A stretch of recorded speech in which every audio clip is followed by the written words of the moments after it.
This is an NBC News special report. With breaking news, sources inform NBC News that Vice President Kamala Harris has selected Tim Walz as her running mate. We're back, bro. We have never been more back. I make it pretty clear on my channel that I'm a pretty left-wing guy. I'm a progressive guy. I was already feeling good when Joe Biden dropped out and put Kamala Harris at the top of the ticket.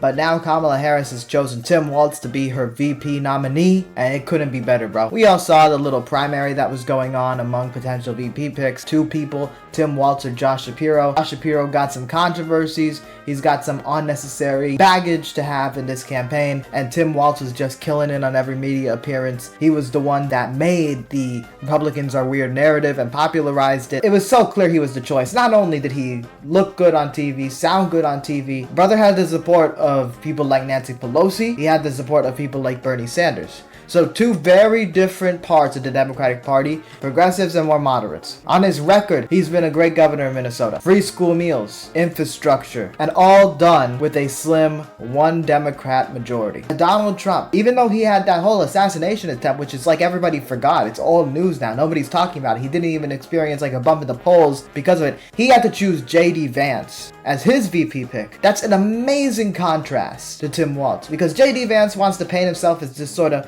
I'm a Midwestern, middle America guy. I also went to Yale, and I also am like backed by like Peter Thiel and other Silicon Valley billionaires and so on and so forth. I'm one of you guys. And then you have Tim Walz, a veteran, a congressman, a governor, a teacher, grew up on a farm. He is the perfect guy for Democrats to be like, no, bro, those other guys, the Donald Trumps, the guy that was born into a billionaire lifestyle, the JD Vances, they not like us. And a brilliant, kind of straightforward and obvious political calculation by the Kamala Harris team. I got no idea what logic there is for Donald Trump to pick someone like JD Vance. It makes absolutely zero sense. But they did it, and now they gotta live with it. I'm not saying this to be cocky, bro. I'm just being honest. Based on some of the recent polls, based on the recent decisions by both campaigns, the Democrats are the favorite in my eyes. And that's a good thing for the American people, bro. Because that means infrastructure plans, higher wages, the right to organize in your workplace. Because we know that the Republicans would be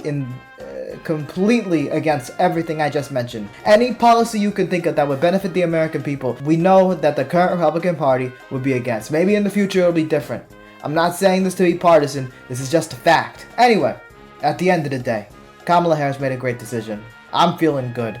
Joe Biden made a great decision stepping down because it was so over back then, and now we're so back right now. Make sure you guys vote. I have a dream. Will one day live in a nation where they will not be judged by the color of their skin, but by the content of their character. I have a dream today.